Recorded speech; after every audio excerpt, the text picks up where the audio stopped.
Hello, friends, and welcome back to a new episode of A Dork and a Diva. My name is Chris. This is Teena. Say hi, Teena. Hi, Teena. How have you been, Chris? I'm good. I feel like every time we do that introduction, one of us is surprised that the other is talking. All of a sudden we go, huh? What? Huh? No, I was paying attention good. this time. Sometimes I don't, but yeah, I was paying attention today. It must be me because I can tell you I am going to have a hard time struggling. I'm struggling today. I'm going to have a hard time focusing on this podcast, but that's okay. I have a lot of We all fun have those things. days. You're allowed. I'll allow it. Telling you, thank you very much. I am telling you, maybe someday we'll talk about, life instead of being funny on this podcast, but sometimes it is challenging out there. And this has been a challenging week. One of those days where you're like I'm going to get up off the couch and go get coffee. Yeah. And then you do, and you stub your toe, break your cup, trip over your dog. Like everything you do for all day long goes wrong. So everything's just hard. I have those days where I'm like, why is everything so hard today? Yeah. Yes. But this is our break from that. This is our respite. Respite. That's right. So we're going to let all of that go to respite. I like respite. Okay. I like that one. Anyways, yes. So we're doing that today. We're letting all of that go because I am happy to be here. I'm happy to see you. We are, I am proud of us. We are doing very well with this podcast. There have been a lot of technical challenges, and I am convinced all the people out there that start podcasts do not go through what we have been going through. Don't know why. I agree. But we have been having a hell of a time, and I'm proud of us for persevering through. This week, I was a little bit more challenging. I didn't get a lot of persevering done on our podcast, but we're here again filming correctly, and I love it. I'm happy to see you, and I'm happy to be doing this again. Oh, I'm happy to see you too. I'm always happy to see you. We're going to do a survey segment this time, right? And we're going to start start the podcast off with a little bit of fun, a little bit of humor, a little bit of lightness. Teena's got a survey from me, and then I have a survey for her. Take it away, Teena. Absolutely. So the survey that I have for you today is called, "Are you secretly a supervillain?" Yes. I think I know the answer. We don't have to take this. Done. All right. Here we go. Are you ready? I am ready. Yes, I am. Okay. And this is multiple choice. So I'll read the question and then all three of the choices for the answer, and then you pick the one, you know how a survey goes. All right. Got it. Yes, I'm there. How do you feel about capes? A, majestic and necessary. B, a safety hazard waiting to happen.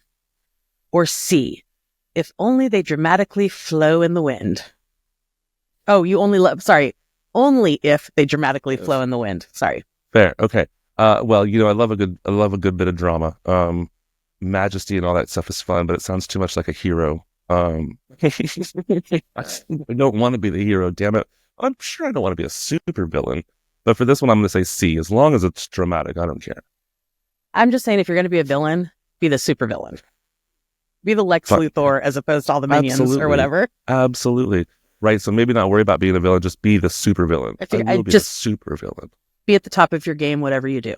Right? Right. That's hard for me this week. That's part of the problem, Teena. Thanks so much. I know. You're welcome. We're going to get you there. We're going to get you through it. Okay. So what is your reaction when someone mildly annoys you? A, plot revenge for the next decade. B, grumble under your breath and move on. C, stare at them until they apologize or leave.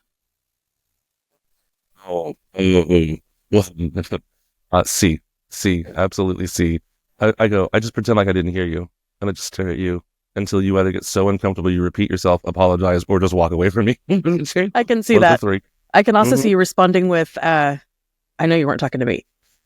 If somebody says something rude, you're looking behind you. I think so. Right. All right. This one's an important one. Your layer of choice is A, inside a volcano, classic and intimidating. B, an abandoned warehouse with good vibes. C, a suburban house with a suspiciously large basement. I know, inside a volcano. Are you kidding me? Inside a volcano. That is too much. I would live. Yes, I live inside a volcano. Where do you live? On a cul-de-sac? No, thank you. That's right. All right. That's what I would do. Your signature villain catchphrase would be A, you'll regret underestimating me. B, oops, did I do that? Or C, a maniacal laugh that echoes ominously. Well, those who do often regret underestimating me, so I like that one. You will regret underestimating me. Plus, the laugh has been done. You will rue the day. You will rue. There will be rueing. There will be rueing. Rueing will happen. Okay. I am ruling right now. All right. We're almost halfway through. Okay. If you had a superpower, what would it be? A, mind control. Why fight when you can control? B, invisibility. Perfect for sneaky plans. Or C, the ability to dramatically enter every room. Well, I mean, you don't know me that well out there, TV land, internet land, but I enter every room as dramatically as possible. So already, so I would say, what was the first one? Mind control. Mind control. Yes. Why fight it when you can just go, no, that's not what you're doing. Right. You didn't mean that. I mean, anybody can whip open a door. It'd be all dramatic. Right? Gosh. Okay. Anyone can walk into a room with a flourish, but no, not all people can mind control. Hell yeah. Hell yeah. Yeah, that'd be cool. How would you deal with a nemesis? We're asking the tough questions now. A, outsmart them at every turn. B, befriend them just to sabotage their life later. Or C, send them confusing text messages from an anonymous number. I like who this person number C is. They just like to stir the drama, and I love it. They're here for the drama. I think B. Let's say that. That's the fun character to play in the movie, anyways. Befriend them to sabotage them later? Hell yeah. You better watch out, Teena. I was going to say, now I'm worried when I was in 10th grade? Oh, do people say 10th grade or they just call themselves a sophomore? I don't know. Yeah, whatever. Your ultimate goal as a supervillain is A, world domination, obviously. B, mild inconvenience for everyone, forever. C, petty revenge against that one barista who spelled your name wrong. No, I mean, if you're going to do it, you're going to do it. You're going to dominate the world. You're going to control everything. So A. Yes. A. Choose your villain aesthetic. A, dark and mysterious with lots of leather. I can get behind some leather. Sure. B, colorful chaos, mismatched outfits galore. Or C, business casual, nobody suspects anybody in khakis. No, my business casual days hopefully are over, even though, well, no, I don't, no.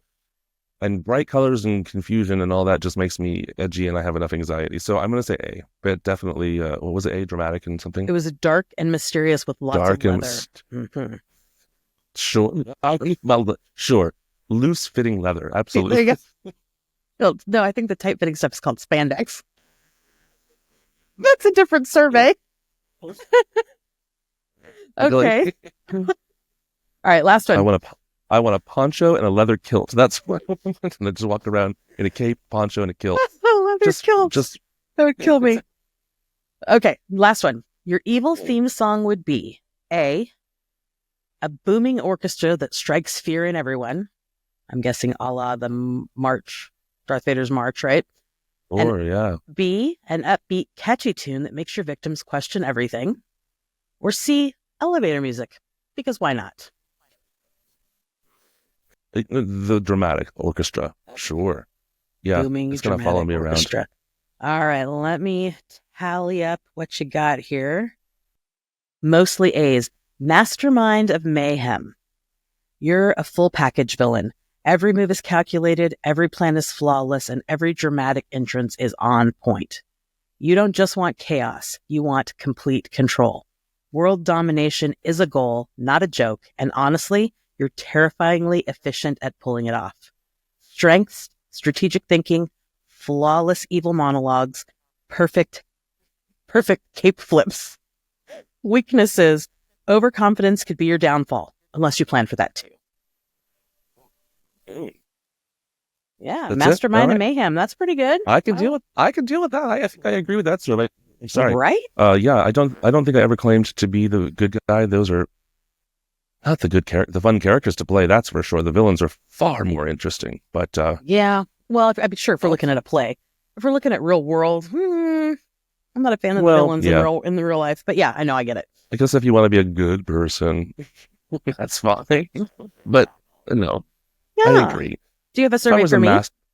I do have a survey for you. In fact, I often like to think of your demise, apparently, because this items in the past have been about things like, would you survive this? Would you survive You that? also apparently have think that I'm very stupid and too friendly because of the things that you've said before. I'm like, okay. And I know it comes from a place of, I know it comes from a place of love, but sometimes you say stuff and you're like, oh, I would imagine you doing this. And I'm like, really? Thank you. It all goes back to when I visited him in New York and I talked to all the cabbies and the waiters. He was over it. Well, first of all, it's always there. I'm always there for the joke. If there's a funny, I'm going to say, I know. That'd be funny, and that's why I can't be mad at you. I can't even be mad with my kids if they do something stupid and then I'm like mad at them and then they make me laugh. Okay, sorry. Oh my, it must be so hard. It must be so hard, especially if you're like, oh, goddamn, that was funny. Oh, that was good. Yep, they come up with it every once in a while. More often than not. Well, don't be mad at me, but I do have a survey for you, and I fear that it's along the same lines as the other surveys that you're currently making fun of. At least you're predictable. How doomed would you be in a horror movie? Oh, God. Okay, well, let's see. Well, these are fun. I'm not going to say what I think you would do. The comedy version of me, of course, has you doing all the silliness. But I know there's reality there too. But I also know you're up for some good silly. So let's hear what you would have to do. Number 1, you hear a strange noise in the basement.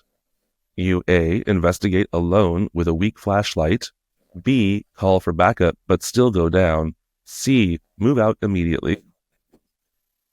Okay, so the real life me would want to move out immediately, but I couldn't move out before I investigated. But I would obviously not look for a weak flashlight.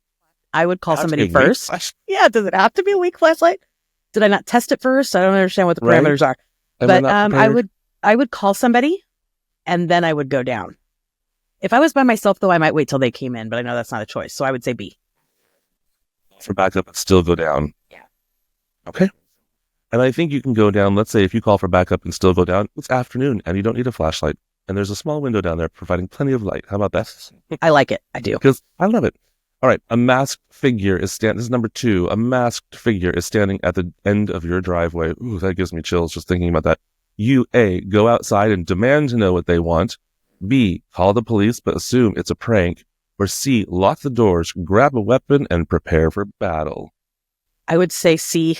I would lock the doors and prepare for battle because I've seen a lot of scary movies, and if you don't get those doors and windows locked right away, I mean, they're still going to get in because that's how those movies go. But that's how the script was written. But right. Yes, you got to get those doors and windows locked. That's really good advice, actually.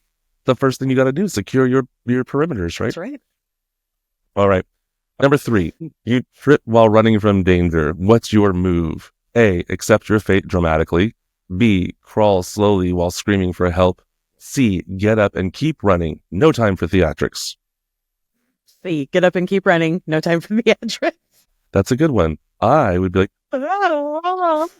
very dramatic, falling down. I can just see because, especially if the guy's cute, Well, he's got a mask on, so you don't know. But that's what the first. Yeah. Anyway, my first reaction to a masked man was not a horror movie. I also read a lot of smut, so I'm sure that hasn't warped or influenced your brain at all in reality. Not at all. No. I'm sure it has not. Number 4, what's your role in the group of survivors? A, the brave leader who sacrifices everything. B, the comic relief that distracts from the horror. C, the loner who mysteriously disappears halfway through. I'll say B. Be the comic relief? I think I would be the comic relief. I could also be a leader because I'm really good in a stressful, tight situation. Sure, but it was the sacrifice. Which one everything. would you enjoy doing more? I probably enjoy being the leader more. Really? But I took the sacrifice everything, meaning that I would sacrifice my life for everybody else, and I think it would really depend on who everybody else is. What? Right? I mean, I know. If I had to sacrifice happiness, comfort, and for this dickhead, no thank you. Yeah. It's just me. It's going to depend on whoever. Is it my family or is it a group of strangers I got stuck in a gas station with? I don't know. Oh, that's an interesting sociological experiment or question. So what do you choose? A, B, or C? The brave leader, the comic relief, or the loner who disappears? I'll say comic relief. B. The comic relief probably doesn't get killed first, so. Not at least until the third act, but until at least the third act, because they need funny throughout the whole time. Right. So, yes. A door creaks open slowly in the dark. You A, investigate the sound immediately. B, call out, "Who's there?" and regret it instantly.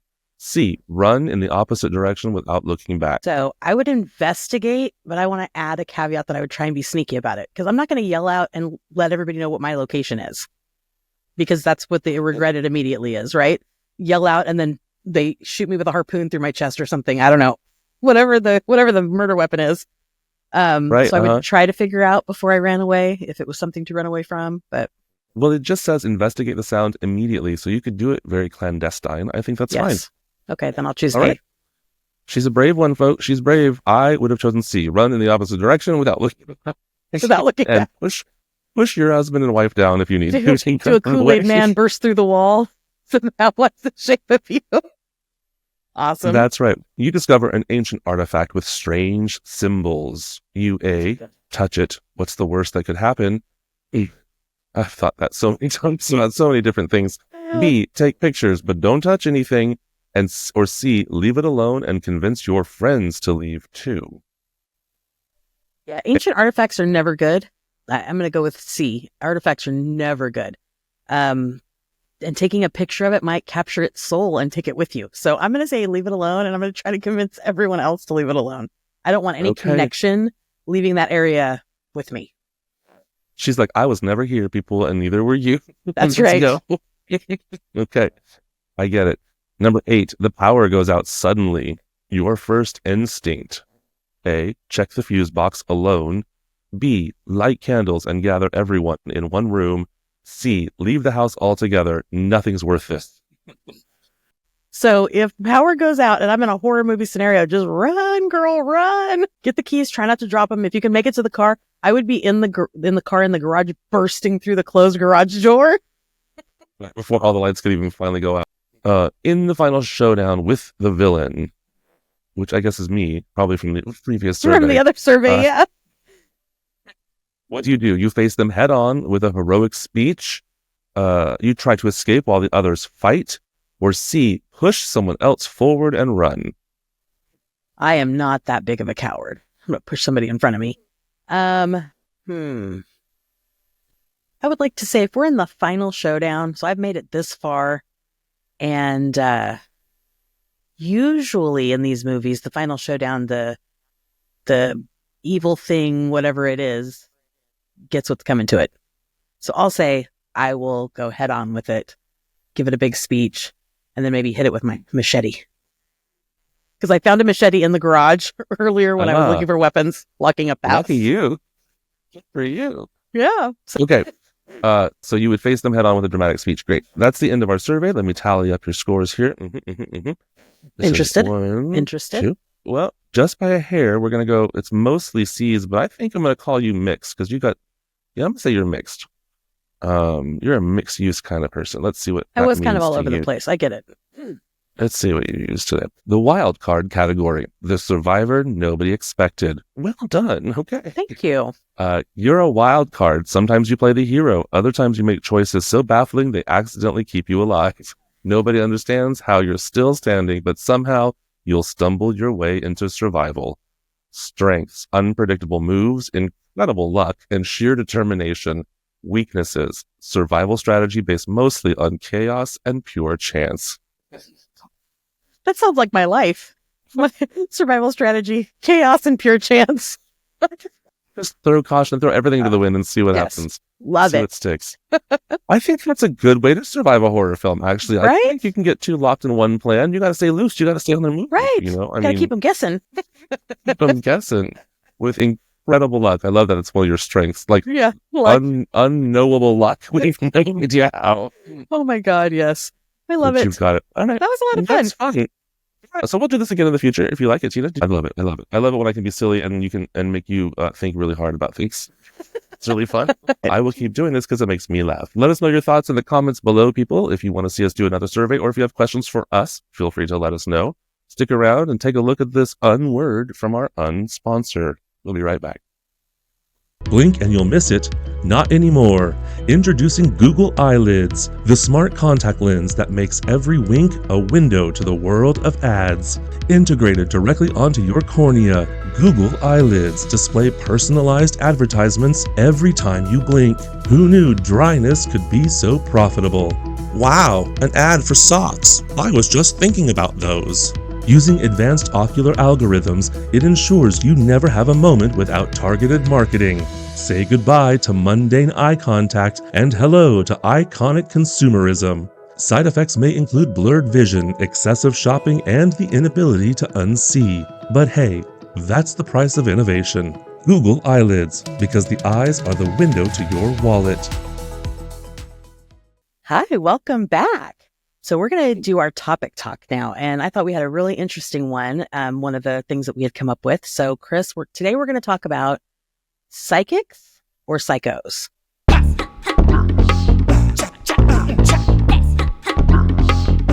just did that because it sounded good together, but I don't necessarily think they're psychos. But I wanted to get your take. Like, how do you feel about it? Have you ever had an experience with a psychic or a psychic experience maybe yourself? Or do you think it's all a bunch of, do you think it's all just a bunch of hogwash and you don't believe any of it?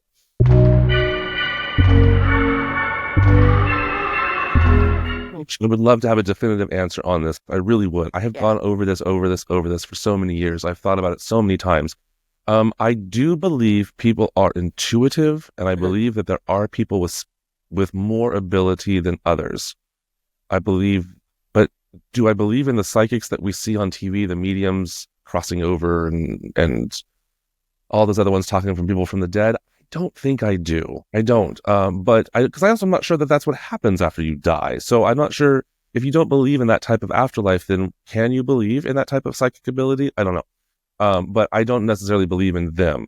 So, and the people who have shops, it's really fascinating to me. Like you're betting it all on the line because now you have a lease and a mortgage or a rent to pay. You know, you have a shop to keep. Yeah. A lot of those places though that I see, at least the ones that I've seen, are usually like a offshoot on another, like they're a smaller part of another business or they're somebody's house. You know what I mean? Sure. So, but I get what you're saying. I get what you're saying. They hung the shingle. Yeah. They're asking for the business to come to them, kind of thing. Yeah. So those I'm automatically skeptical about it, and that's not fair because everyone has to earn a living, but I don't trust it. So I don't think they're psychos. I think that's a fun title, but I do think that there's a lot of manipulation and lying going on out there. But I do also believe very much that there is stuff we do not understand, and there are energies that we do not fully comprehend. There are systems working that we don't fully comprehend. Yeah. So I agree. I would agree. I certainly have looked to my phone, both my cell phone and the old landline back in the day before they rang. Yeah. I'll sit on the couch and I'll grab my cell phone and it'll ring in my hand. That happens often. I think I'm responding to some sort of shift in energy in the phone before the audible thing happens, before the ring happens. My body is sensing something changing in the phone. I don't know what it is. I think that's legit. I mean, back when we had landlines, before, we're old enough to remember before we had, caller ID even. I mean, it's just the phone rang and you wanted to know who it was, you answered it. And I think, at least me, I know my sister, we talked about this before, but we would know sometimes who it was before, like the phone would be ringing and we're like, oh, that's so-and-so. And just, you just know. Not every time, obviously, but sometimes it just hits you like that. And I think I agree with you. I think that there's some things that can be tapped into in energy. Again, talking to the dead, I don't necessarily know about that. I know that people find comfort in that. So, and I'm almost, I'm like, if it makes you feel better, great. But if it costs you a lot of money, then I think that's where the scam, I think that's where it crosses. Because people are, they say they want to be helpful or they want to do whatever, but then they're charging, however many thousands of dollars they charge for this. And I'm not begrudging anyone making a living, but I think at that point it's, I don't know. I just think it gets slimy. At some point, you're taking advantage of people who are desperate. So, I agree with you. I don't think that people can talk to the dead like they're saying. I mean, I don't really know. And there are things that we don't understand.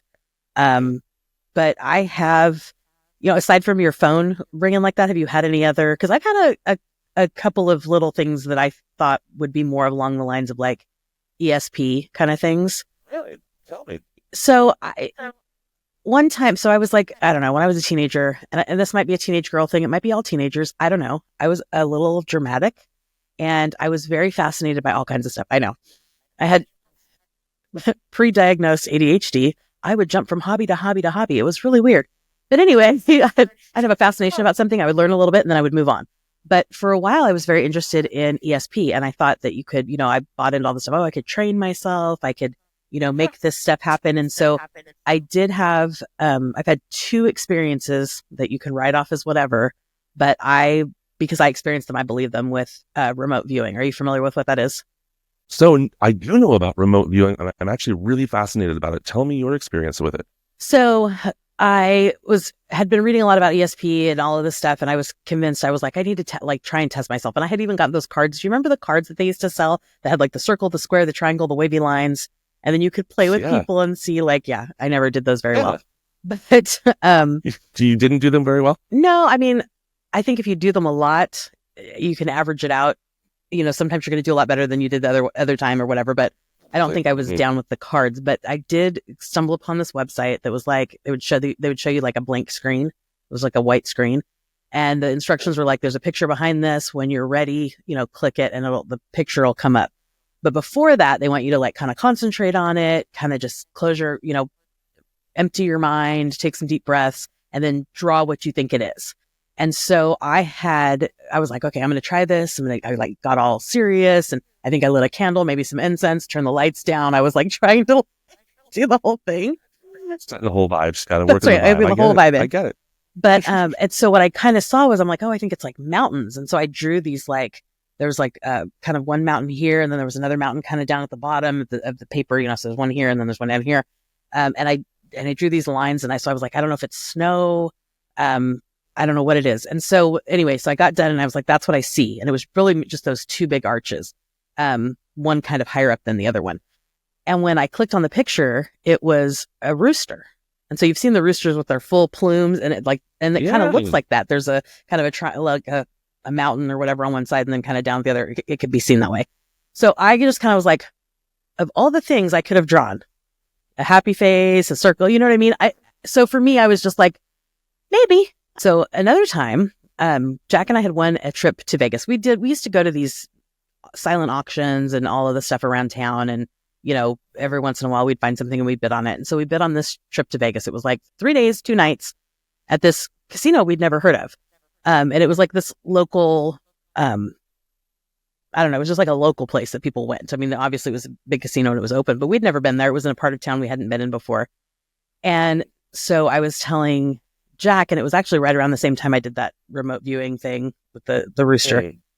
So I was telling Jack, I was like, I'm going to try it again. I'm going to see if I can figure out where our room's going to be, because we'd never been to this hotel. We had never been, like I said, we didn't know where we were going. So I had I just closed my eyes and kind of listened and just pictured like a room on the first floor, like halfway down. Like there was a long hallway, and I figured we were like halfway down the room. I don't think I got a number on the room, but I knew we were on the first floor.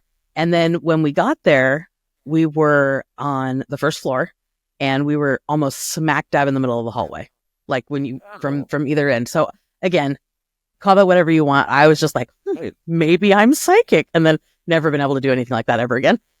Some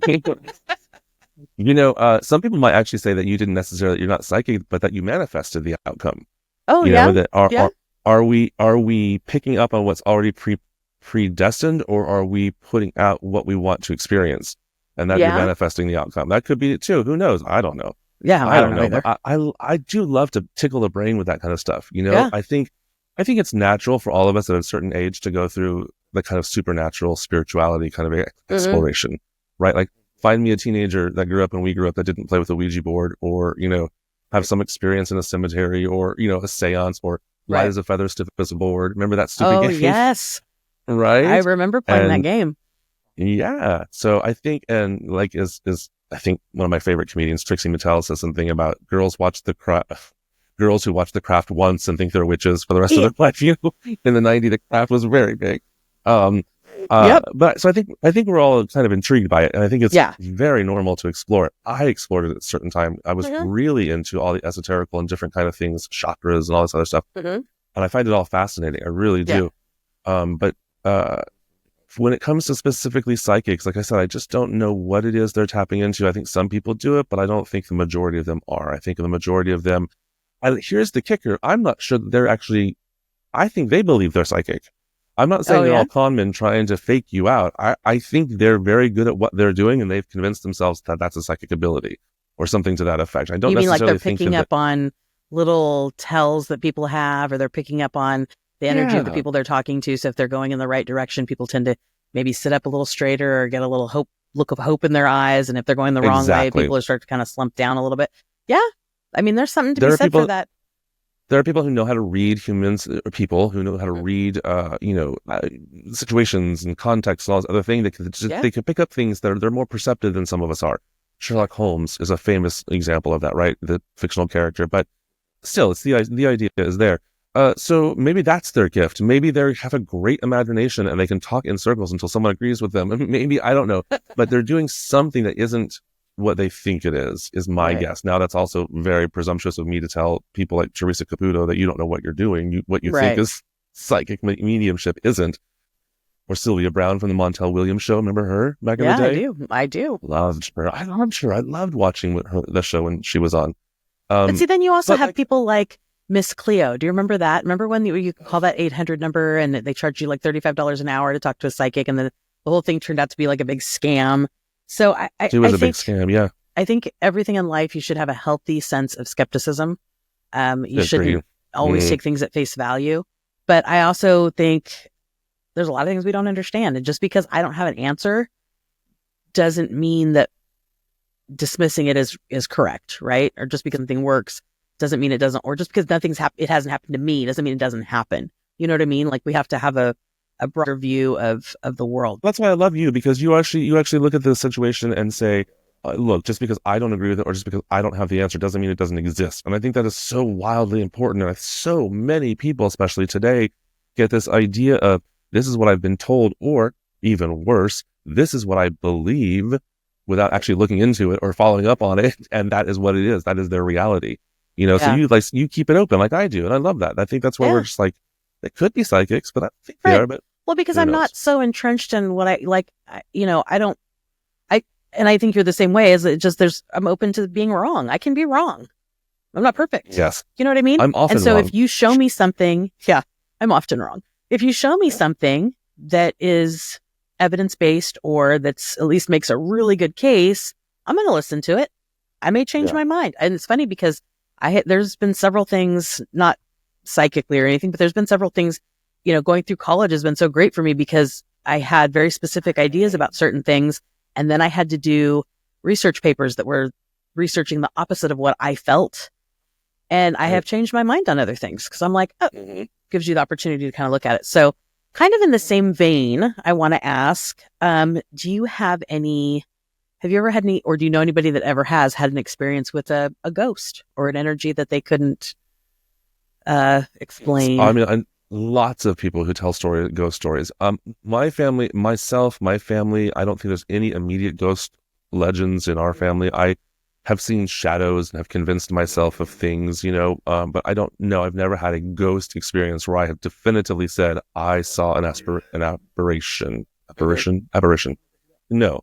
But I've definitely felt energies. I'm more of a feeler. I feel things than see things. So I've heard that about you from HR. It's been posted. Yeah. But I've actually walked into many rooms before and gone, ooh, or something's not right in here, or ooh, this is heavy, or I don't want to be here anymore. Yeah. So, and I have experienced sudden changes like that. And I have experienced, the sudden smell. Like, why is there a perfume smell in here? We live, me and my husband don't, you know what I mean? So there's no woman here.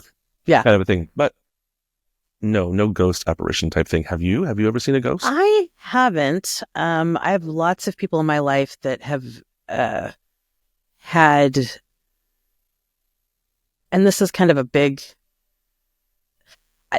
for lack of a better expression, prophetic dreams, right? So my grandfather, so when my grandmother and my grandfather were both alive, they both passed. My grandmother passed when I was 16.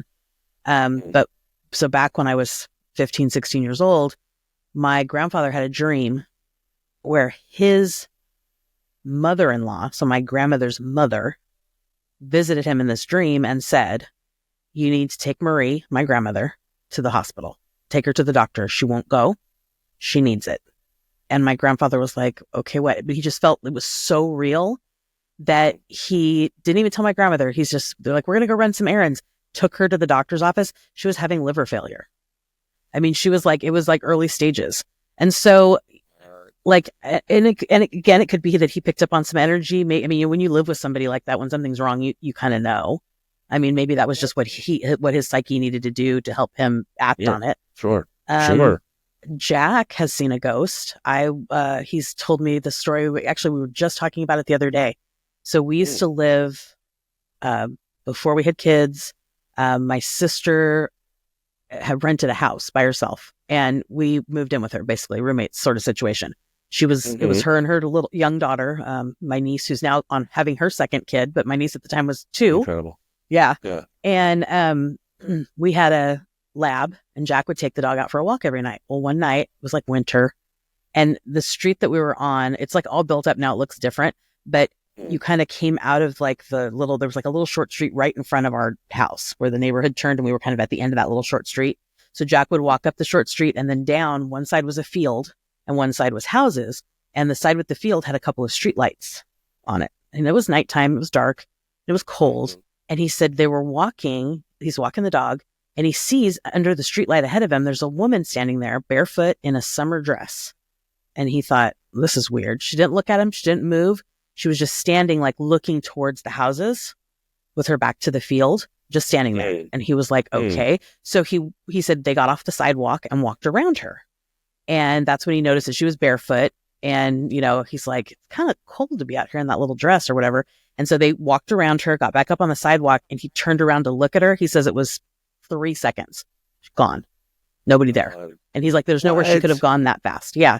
Right. And he says it freaked him out because when he saw her standing there, he's like, he didn't know if it was somebody having a mental health issue. Like, he's like, this is weird. And so I think that's what made him kind of look back, but he didn't want to spook her. So he like walked around out into the street. Of course. But he said the dog saw her too. Dog looked back and was looking at her, kind of sniffed, and but so yeah. So that's he crazy. told me that he told me that immediately when he got home, and he's like, oh my God, I think I just saw a ghost. And I was like, yeah, shut up.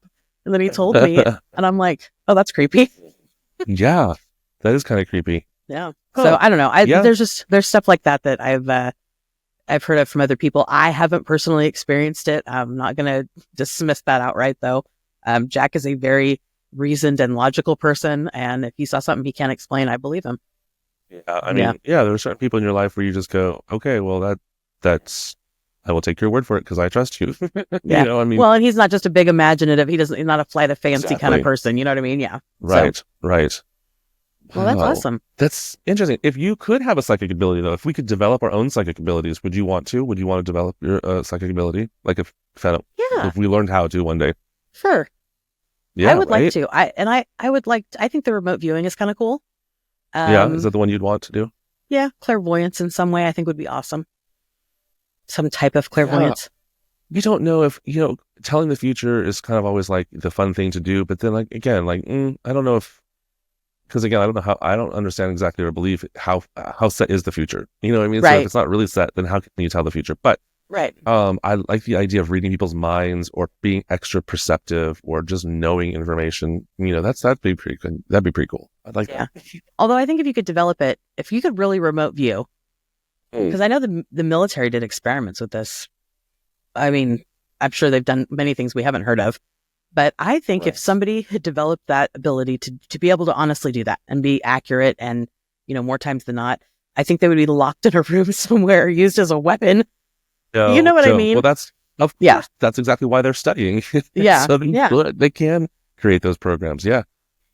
Yeah. So it's just interesting. I don't know.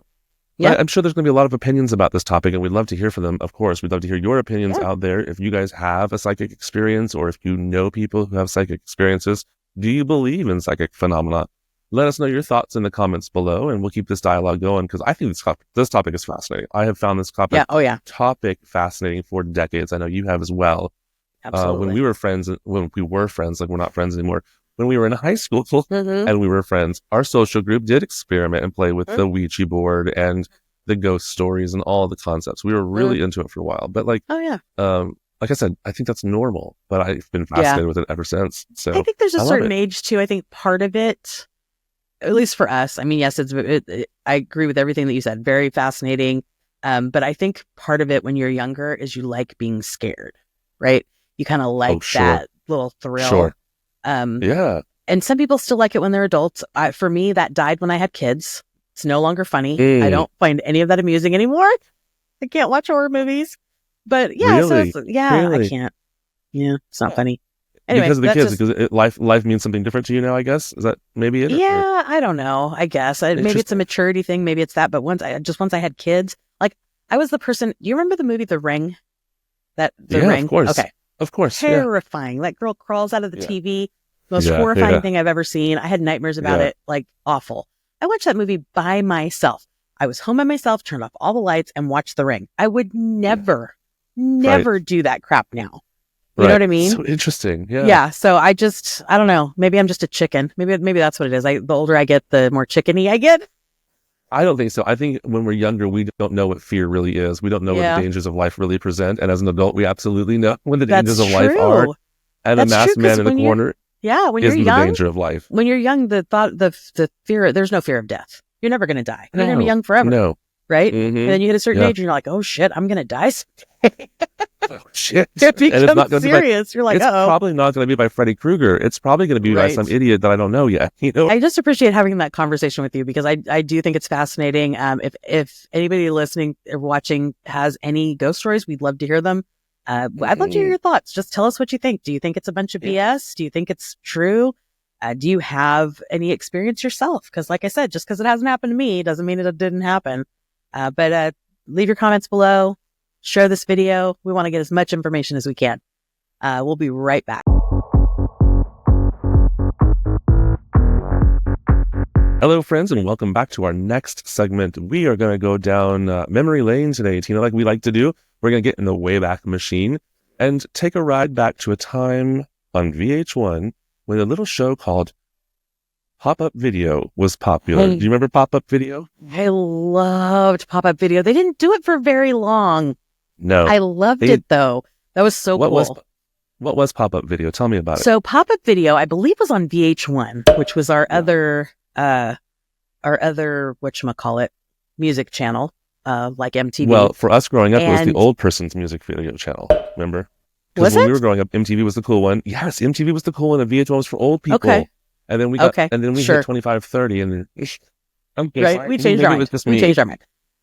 Okay. So anyway, the Pop-Up Video, how it worked was this, I wish I would have looked into this a little bit more, and you can all do your own research, I guess. But the videos, they'd play a music video, and the people behind the scenes would add in little pop-ups like what was happening with the band at the time they were filming the music video. They would it'd make a little pop sound, and then it would like have this little thing that you could read, and it went throughout the whole video. So sometimes it was like, oh, they filmed this video on the lead singer's birthday, or the people that were in this video actually were, skateboarding on the street, and they just, got invited to come into the video or whatever. But it was cool stuff about the band or the song specifically. And I don't know, I just thought it was very interesting. And it was a really kind of fun way to re-engage in videos that you may have seen 100 times, Sure.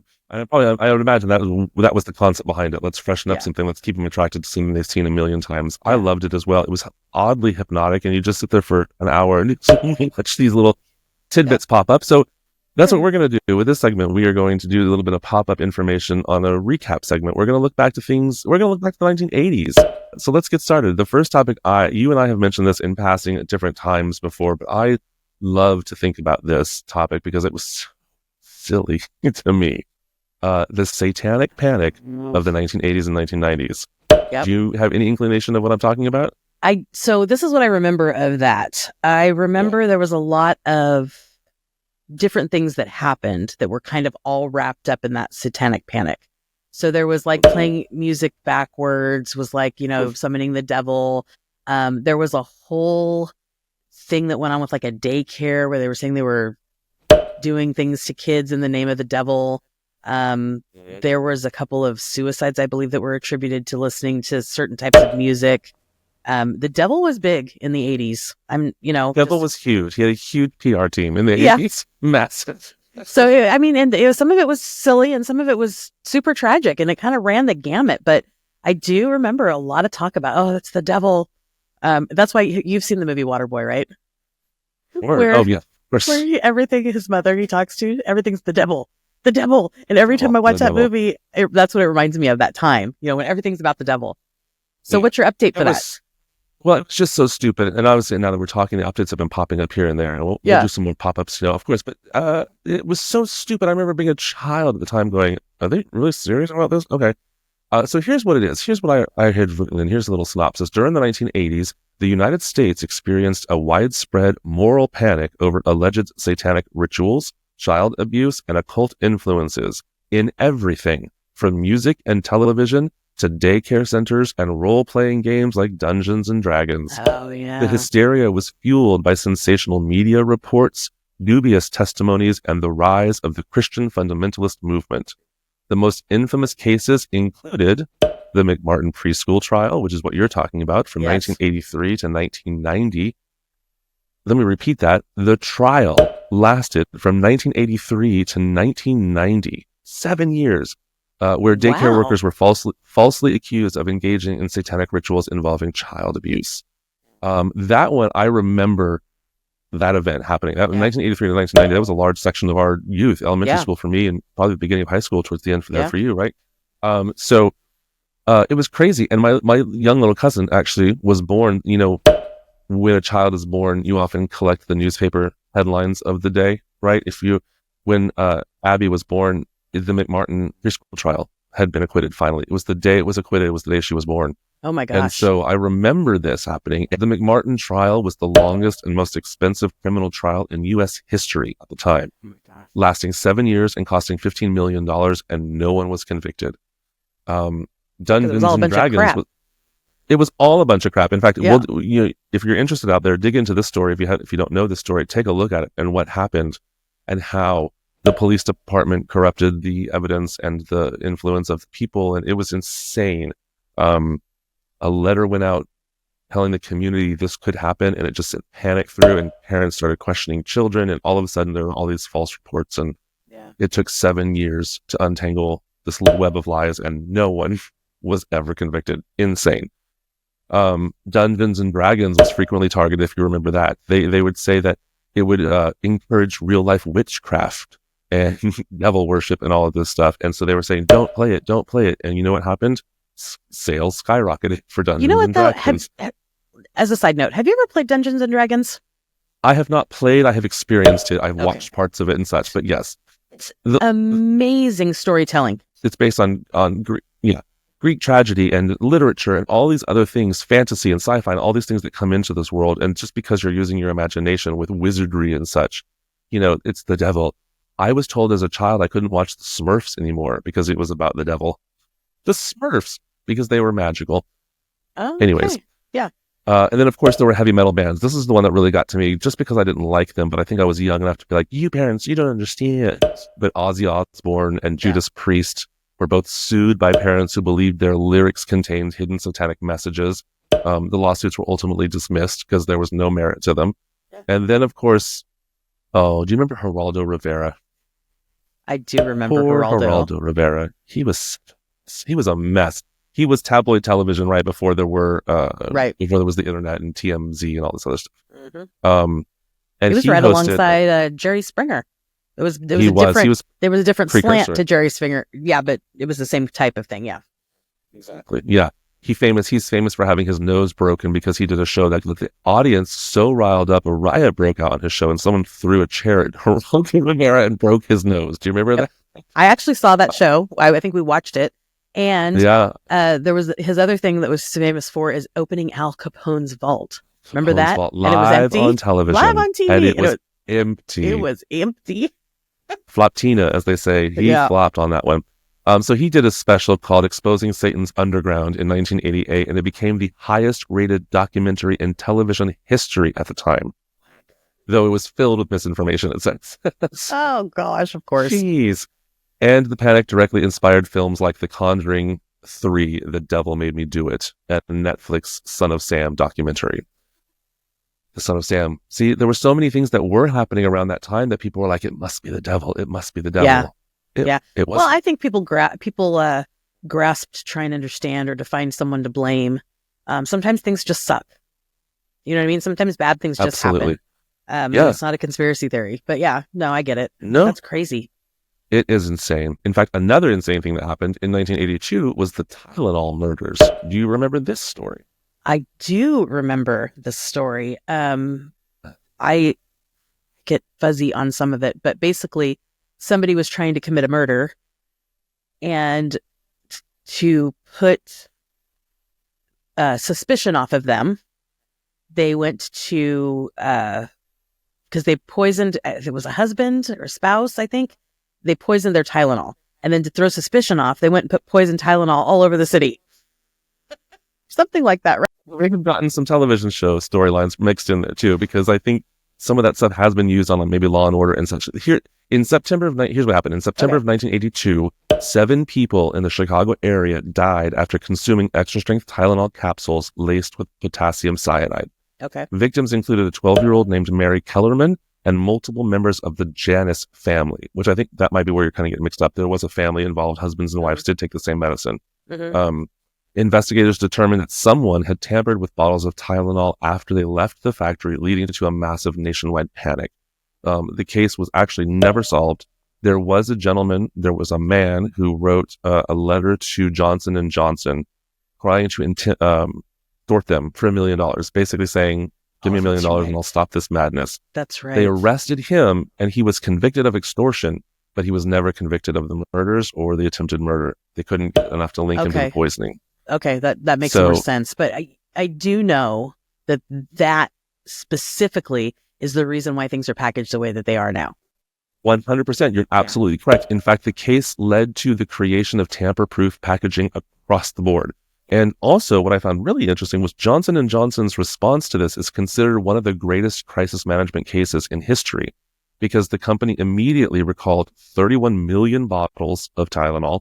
They offered refunds to anyone who needed them, and they introduced the tamper-resistant seal, all within, they weren't off the shelves that long. It was fast. It was amazing. So, good for them. This is why we have the tamper seals today. Yeah. On everything. I did know that. I've heard it on a podcast before, and I've heard it on, I've seen television shows, but I think you're right. People have used that storyline, and I think I got it mixed up in my head.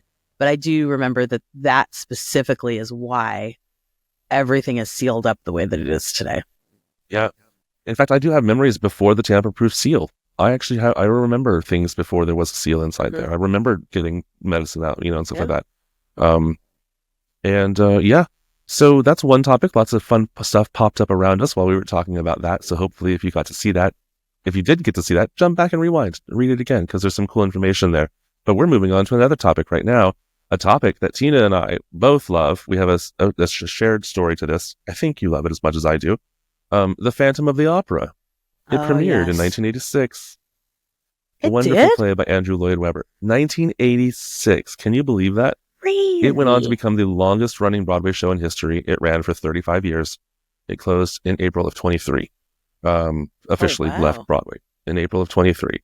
So it ran for a long time. Do you remember our association with Phantom? Do you remember why it's special to us? I've seen Phantom of the Opera twice, and I remember the first time that I saw it was my senior year in high school, and you were a freshman, and I was the president of the drama club. I know, be jealous, everyone.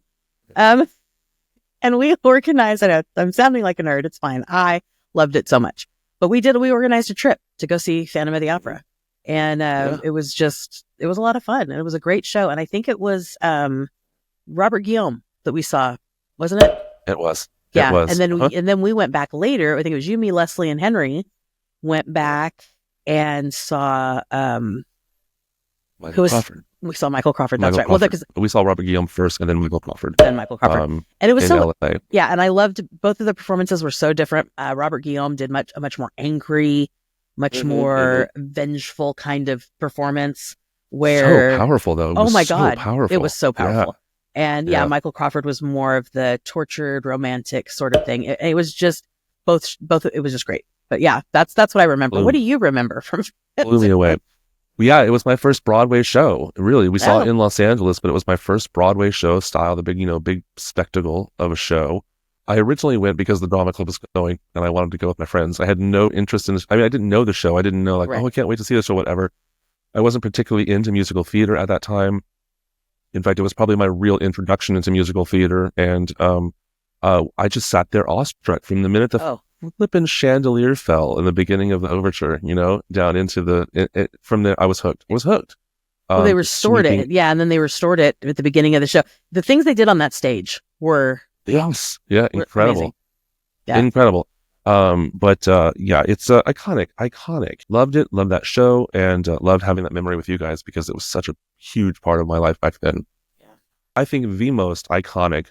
Where are they now? Lots of people have followed up on this story. We are certainly not the first, but boy, it was one of the very, very first national tragedies or national cases that I remember watching. Baby Jessica in the well. Do you remember Baby Jessica falling down the well? I do remember Baby Jessica in the well, and I remember being glued to the television, trying because it was like live coverage round the clock. How long was she in there? Like 2 days? 58 hours. Yeah. 58 hours. It was insane. 2.5 days, yeah. Yeah, so I remember, we'll get into the details in a minute, but I remember walking into the room as a child and my family being glued to the television, and that's when I learned what was happening, and I was stuck. I was glued. I was like, this is insane, and we just watched it for 2 days. It was the first, what'd they call it? CNN covered the rescue nonstop, making one of the first live real-time crisis broadcasts in TV history. And some people actually suggest that is one of the events that encouraged the 24-hour news cycle, because that news, that one event could sustain us for so long. People were like, oh, maybe they can do more. And the overwhelming, I think wherever I was, when they pulled her out, I cheered. We were all like, oh my God, Oh yeah, the world did. They pulled her out upside down by the foot, if you remember. Yeah. I mean, they had to kind of. So here are the details of this case, and here's what happened. On October 14th, 1987, 18-month-old Jessica McClure fell into an abandoned well in her aunt's backyard in Midland, Texas. She was trapped 22 feet underground for nearly 58 hours as rescue crews worked tirelessly to dig a parallel shaft to reach her. The entire nation watched the live coverage, making it one of the first major 24-hour news cycles. What it didn't tell you in there is that she fell into an 8-inch pipe, and she was walking along the backyard. The well was uncovered. Okay. 1 foot went in, and she dropped into the splits. So 1 leg up, 1 leg down, 22 feet into the ground, and was stuck in that position in the 8-inch pipe at the age of 18 months old for 58 hours. It was only 8 inches? What's that? 8 inches. Yes. Dang, I thought it was bigger. I thought it was like an 18-inch well. But no, that's crazy. Too. That poor kid. I did too. She was so tiny that she just slipped right in there and then got stuck. And then, so the rescuers quickly realized they were going to have to dig another, and come in underneath her and get her out. And when they started digging it, they encountered rock and shale and heavy, heavy rocks they weren't anticipating. The town didn't have enough equipment. They didn't have the right equipment. So an oil person who knew about oil engineering had to come in and bring tools, and it just took forever. She got out. She survived. She went on to have a relatively healthy life. She lost 1 toe to gangrene in that position. They almost had to amputate her foot, but ultimately she lost 1 toe. And she's married with 2 children now, living in Texas still, and out of the spotlight, completely. But boy, that was just one of those things that, as a child, it stuck with me. When they pulled that girl out of the tube, CNN was right there, and the world cheered. Incredible. Yeah, it was. I do remember that, and I remember watching several things happen on TV in the 80s. And I didn't do a whole list like you did, but there's a couple of honorable mentions that I remember, and I just wanted to mention them. So in no particular order, I remember the Challenger explosion. So do you remember when the Challenger exploded? So it was January 28th, 1986. And the big deal about the Challenger was they were sending a teacher into space. Christy McAuliffe. McAuliffe, there you go. Yeah, and so they were so excited in the schools. I mean, I was in my English class, and they wheeled in a TV. They had those carts with the TVs, and everybody was so excited. And we were sitting in class. I think they even gave us snacks. And so I was in 6th grade, and we were sitting there watching it. And what was it? I didn't look too much into this, so I'm just going off of memory. But it was just a couple minutes in. I mean, they had launched, and then it exploded, and we were all sitting there dumbfounded. Obviously not what we thought was what was going to happen. The other thing I remember being televised, which was much later. I mean, there was a ton of stuff that happened in the 80s, but the Berlin Wall coming down. So that was November 9th, 1989. So we're at the end of the 80s. Yeah. But that wall stood for, I did make it, stood for 30 years, dividing Germany into East and West. Yeah. And when that wall came down, actually some friends of Jack's parents were there. They have a piece of the wall still. So Brian that was, oh, was he? That's awesome. Yeah. Brian was there. My husband's German, and so his whole family was there. It was a big deal when Germany was reunited, Yeah, he was there. That's awesome. But so there was also, the Chernobyl disaster, MTV premiere. There was all kinds of stuff going on, but those are the two other things I remember watching on TV, and it was those things being such a big deal. It was crazy. Right. Pop culture happened all the way around us. We were the TV generation. The TV was invented a long time before our generation, but I think we were probably the first generation raised on television. A lot of television was created for us, and a lot of news and culture happened, and it was always televised, and we saw some incredible things. It was kind of an interesting walk down memory lane. I really enjoyed that. Yeah. We'll get out of the Wayback Machine now. We'll let you people get back on with your lives, but we're this has been Pop-Up Update. Let us know your thoughts in the comments below. If you enjoyed the information we provided, great. If you didn't enjoy it, that's fine. Move on to the next thing. We'll see you next time. Stay quiet. Go somewhere else. Tina, don't want to hear it. I don't want to hear it. No. We love hearing from you at all times for all costs. Let us know your thoughts in the comments below. We'll be right back to talk about advice nobody asked for. Attention coffee connoisseurs. Starbucks is percolating the next big thing in coffee culture. The Coffee Puccino 3000. This isn't just a coffee machine. It's your new caffeinated clairvoyant. Using advanced bean-to-cup telepathy, it predicts your order before you even know what you want. Good morning, Alex. 1 double soy caramel macchiato with a hint of existential dread. Coming right up. Running late? The Coffee Puccino 3000 senses your stress levels and brews at hyper speed, launching your cup directly into your hand. And for those indecisive days, it offers the Surprise Me mode. Be prepared for anything from a classic latte to a broccoli-infused espresso. Join the Java revolution, the Coffee Puccino 3000, brewing up what you need, not necessarily what you want. Starbucks, where the coffee knows you better than you know yourself. Hello, friends. Welcome back. Here is our next segment. Tina and I get to take turns on this final segment, bringing interesting and intriguing things to you, the people. And my favorite segment is one called Advice Nobody Asked For.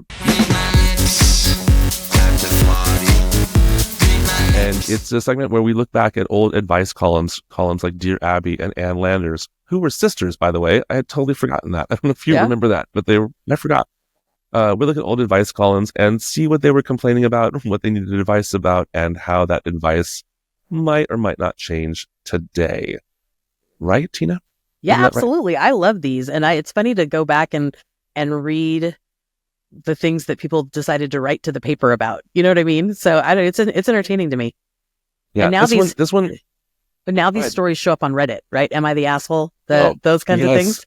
Exactly. Am I the asshole for kicking my wife out of our house after she gave birth to our twins? Yes. Moving on. Yes. No more context needed. Yes. No context needed. Yeah. So anyway, I love these articles.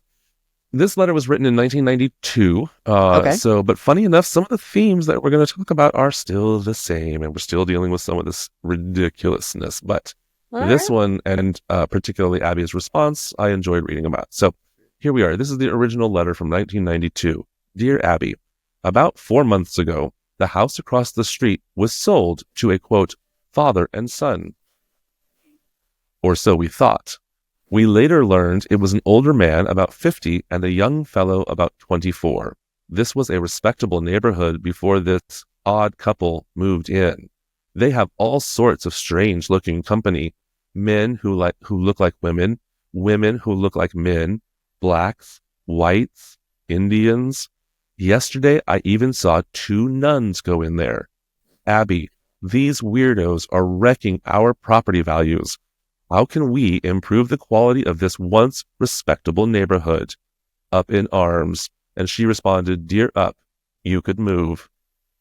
That was the end of her statement. Really? She did not like this guy. Yeah, that was it. Yes. Yay. Because I was going to say, you know how you can handle it? Mind your damn business. Close your curtains. Get your nose out of your neighbor's yard. Worry about yourself. Right? Yeah. He said, how can we improve the quality of this once respectable neighborhood? And she said, you can move. Right. Love it. Yeah, that's pretty good. Imagine taking the time and actually putting those thoughts on paper and letting the world read those thoughts that you have no shame in thinking or expressing. No. People can be very hateful. There's no shortage of that. And that's funny. I love her response, though. Yeah. You want to make the neighborhood better? You should leave. I know. And I love that he's like this odd couple. First of all, if it had been a man and a woman, a 50-year-old man and a 24-year-old woman, this guy would have never thought twice about it at all. Never. He'd have been like, look at that lucky son of a bitch. He's got a young, beautiful wife. Yeah. Good for him. Right. So what you're saying is 2 gay men moved into your neighborhood and you didn't like it. Oh, and by the way, their gay group is full of queer people that don't look like every white person in the neighborhood. Oh, what a shame. But the fact that he actually... Men who look like women, women who look like men, I get that. Back in the 90s, it's just like today, everyone's obsessed with their freaking... Yeah. I know. You know what it is? People are obsessed with genitalia. Everyone else's genitalia. That's what it is. You're absolutely Go play with your own genitalia and leave us alone about it. Good God. Right. Anyways. Yeah. Yes. I digress. But talking about blacks, whites, and Indians, like, first of all, where are you living in 1992 that you are just now being integrated with black, whites, and Indians? Like, what neighborhood are you living in? Yeah. And I don't know. I don't know. This person I feel like this person, and then he saw 2 nuns go in there. That I'm questioning. First of all, it was either Halloween or something. Second of all, I feel like you're adding that point in there just to make sure we all understand how awful this place is. Right. Just to make sure that you know that there is sacrilege going on. There's actual blasphemy happening. So if nothing else bothers you, the blasphemy should get you. Nuns. Exactly. So stupid.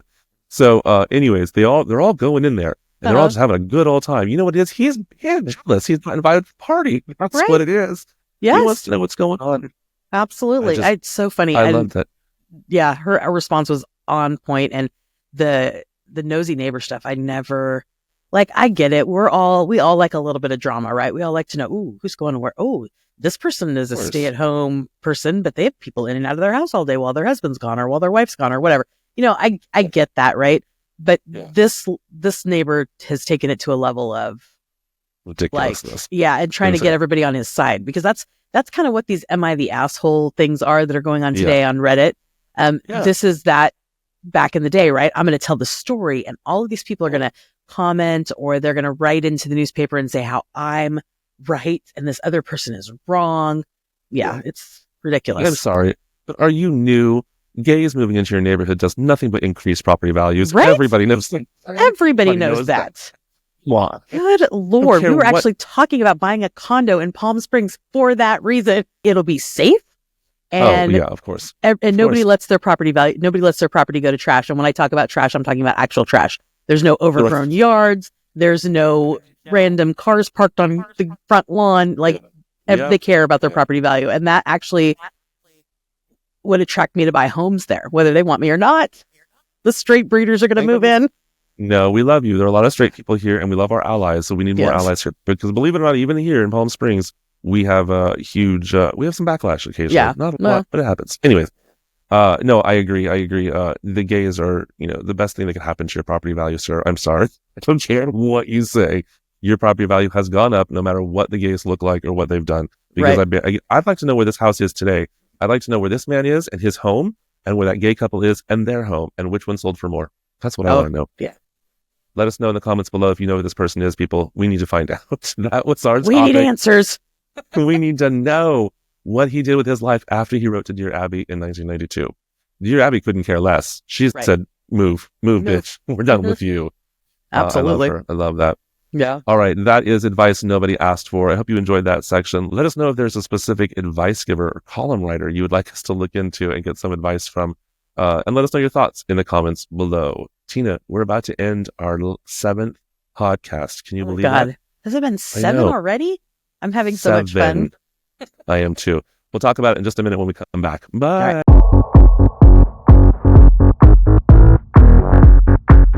And look at that. We're back. Ready to say goodbye. Teena, did you have fun talking to the people today? I absolutely had fun talking to the people. I always have fun talking to the people. I love talking to you. I love that we have this time together.